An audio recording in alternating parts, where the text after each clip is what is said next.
천왕성에 단 몇 초라도 머물렀다면 다시는 돌아오지 못할 거예요. 하지만 보호 기능이 뛰어난 우주복이 있다고 가정하고 이 신비한 얼음 거인에 떨어지면 어떨지 상상해 볼게요. 낯설고 냄새나고 매우 추운 모험을 준비하세요. 행성에 접근하면 먼저 행성의 고리를 만나게 됩니다. 네, 토성처럼 고리가 13개나 있어요. 좋은 소식은 아닌데요. 천왕성은 지구처럼 표면이 암석으로 이루어진 행성이 아닙니다. 천왕성은 얼음덩어리, 즉 단단한 표면이 없는 소용돌이 치는 유독성 가스 덩어리예요. 그리고 냄새도 끔찍합니다. 천왕성의 대기 상층부는 악취로 유명한 황화수소라는 가스로 가득 차 있어 천왕성의 냄새는 그다지 반갑지 않아요. 행성으로 내려가면 청록색과 얼음구름이 섞인 짙은 푸른빛의 대기에 둘러싸여 있는 자신을 발견하게 됩니다. 사방이 안개져 기온은 영하 224도까지 급격히 떨어집니다. 이제 진짜 놀랍게도 다이아몬드 소나기 속에 자신을 발견할 수도 있어요. 천왕성은 메탄이 풍부한 대기예요. 천왕성에 떨어지면 점점 더 높은 압력과 온도에 직면하게 돼요. 강렬한 압력 아래에서 메탄 분자는 결정화 과정을 거칩니다. 분자가 부서지고 그 안에 원자들이 재배열되어 작은 다이아몬드 입자가 형성돼요. 다이아몬드 입자는 행성 깊숙이 떨어져 수정처럼 반짝이는 빛처럼 보입니다. 영하의 온도와 쥐어짜는 느낌만 없다면 정말 아름다울 것 같아요. 네, 반짝반짝 빛나는 것만은 아닙니다. 천왕성에 있는 건 마치 아주 깊은 바닷속에 있는 것처럼 느껴질 거예요. 구름의 바닥에 도달하면 기압이 60기압 이상으로 급격히 상승할 거예요. 최대 시속 901km에 달하는 바람이 주위를 휘감는데 지구상의 카테고리 5 허리케인보다 3.5배 더 강합니다. 참고로 2등급은 허리케인이 도달할 수 있는 최고 등급이에요. 다음으로 멘틀에 접근하고 있어요. 멘틀은 물, 암모니아, 메탄 얼음으로 이루어진 고밀도 액체예요. 지륵같이 어둡고 극심한 중력 때문에 움직임이 거의 불가능해요. 마법의 보호복을 입지 않았다면 극심한 압력으로 인해 탄소로 이루어진 몸체가 핵에 도달하기도 전에 다이아몬드로 변할 수도 있습니다. 천왕성은 지름이 지구의 약 4배에 달하는 거대한 행성이라는 점을 기억하세요. 지구가 니켈이라면 천왕성은 소프트볼에 해당합니다. 따라서 이 모든 침몰은 문자 그대로 몇 주가 걸릴 거예요. 천왕성까지 수천 킬로미터를 이동해서 천왕성의 중심을 찾겠죠. 그리고 그 후에는 뜨거운 온도와 압력으로 인해 지옥 같은 바닷속에 영원히 갇히게 될 겁니다. 최고의 여행은 아니겠죠. 천왕성에 탐사선을 보내지는 않았지만 우리가 천왕성에 대해 알고 있는 것은 많습니다. 천왕성은 태양에서 7번째 행성이고 우리 태양계에서 가장 멋진 행성이에요. 우리 별에서 28억 킬로미터 떨어져 있는데 햇빛이 도달하는데 거의 3시간이 걸린다는 뜻입니다. 그래서 추운 것도 당연하죠. 이 행성은 또한 옆으로 회전하는 매우 이상한 특징을 가지고 있어요. 대부분의 행성이 축을 중심으로 회전하는 반면 천왕성은 거의 90도 각도로 옆으로 굴러가면서 회전해요. 태양 주위를 도는 구르는 공 같은 걸로 상상해 보셔도 돼요. 천왕성의 하루는 지구보다 짧은 17시간에 불과합니다. 하지만 1년의 길이는 지구의 약 84년과 맞먹을 정도로 엄청나게 길어요. 게다가 적도가 공정궤도와 직각을 이루고 있어 태양계에서 가장 극단적인 계절을 맞이합니다. 즉 사람이 살 수 있다면 낮의 길이는 더 짧고 계절들은 아주 극단적이고 길었을 거예요. 천왕성과 해왕성이 모두 파란색인 이유는 형제 행성인 목성이나 토성과 달리 이 얼음 거인이 무거운 원소와 메탄이 풍부한 구름을 가지고 있기 때문이라고 이미 언급했습니다. 메탄은 햇빛의 붉은 부분을 흡수해서 특유의 색조를 띠게 돼요.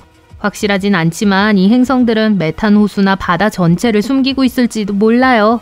그리고 마지막으로 고리뿐만 아니라 달도 있습니다. 실제로 27개의 위성이 있어요.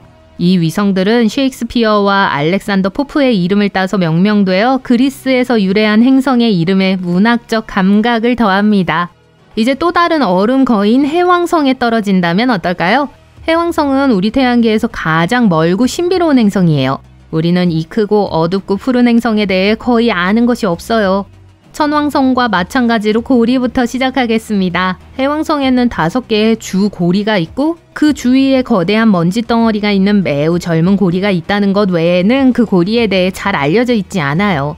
푸른색이 천왕성보다 훨씬 더 선명하다는 걸 알 수 있습니다. 그 이유는 확실하지 않지만 과학자들은 메탄을 보완하는 미지의 성분 때문일 수 있다고 생각해요. 하지만 안으로 들어가면 아무것도 보이지 않습니다.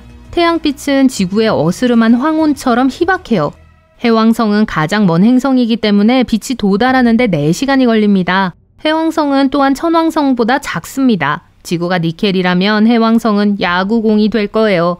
즉 해왕성에 떨어지는데 걸리는 시간이 천왕성보다 훨씬 짧다는 뜻입니다. 해왕성은 겉으로 보기에는 평온해 보이지만 실제로는 끔찍한 행성이에요. 겉모습과는 달리 해왕성은 폭풍과 얼음 바다로 이루어진 행성입니다.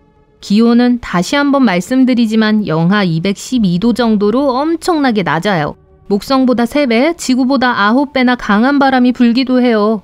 착륙할 곳이 없더라도 바람이 약한 북반구를 선택하고 우주복에 여분의 산소를 챙기는 걸 잊지 마세요. 해왕성의 약 80%는 물, 메탄, 암모니아가 섞인 차가운 기체로 이루어져 있어 신선한 공기를 마실 기회가 없으니까요. 대기는 가스로 가득하지만 유동적인 느낌을 줍니다. 물과 얼음 물질에 매끄럽게 섞여 깊고 깊은 곳에 단단한 중심부에 도달해요. 자, 특히 바다와 같은 엄청난 압력을 고려하면 말 그대로 가라앉는 느낌이 들 거예요. 해왕성의 차가운 구름 아래에는 뜨거운 물의 바다가 있을지도 모른다는 멋진 이론도 있습니다. 하지만 긍정적인 측면도 있어요. 천왕성에서와 마찬가지로 극한의 환경은 탄소 원자를 눈부신 다이아몬드로 바꾸어 행성의 중심부로 가라앉힐 수 있습니다. 비록 사방이 너무 어둡기 때문에 아름답게 반짝이는 다이아몬드를 볼 수는 없겠지만요. 적어도 현재의 모든 데이터를 바탕으로 상상하는 태양계의 모습은 이렇습니다.